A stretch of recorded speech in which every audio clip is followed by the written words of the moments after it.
Hello আমার মিষ্টি বন্ধুরা, সকলে কেমন আছো? আশা করছি সবাই অনেক ভালো আছো। দেখতে দেখতে বাড়ি যাওয়ার দিন চলেই আসলো। কালকে সকালে কালকে চলে যাব বাড়ি। তো জিজু বললো কালকে দিদির পছন্দ মতন রেস্টুরেন্টে খেয়েছো, চলো আজকে আমার পছন্দ মতন একটা রেস্টুরেন্টে তোমাকে নিয়ে যাব। এটা দিদির বাড়ির একদম পাশে, একদম রাস্তার উল্টো সাইডে। তো আলফা, এখানে চলে আসলাম খেতে। তো খেতে এসে প্রথমেই বসে পড়লাম। আর আচ্ছা, তোমরা ভাবছো তো এই মেয়েটা রোজ শুধু খাওয়ারই ভিডিও করে।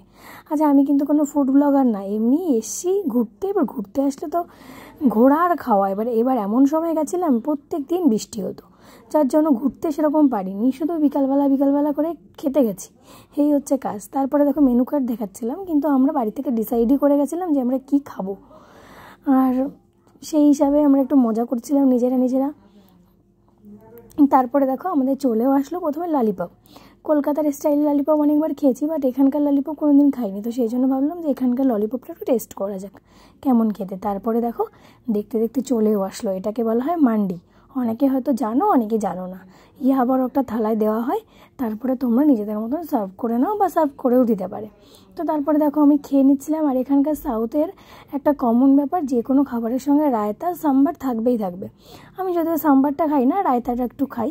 তো আমি এনজয় করছিলাম খাবারটা। তোমরাও কেমন এনজয় করলে ভিডিওটা বলো। জানি একটু একটু তোমরা ভাবছো যে শুধু খাই, কিন্তু তাও দেখো। Bye bye.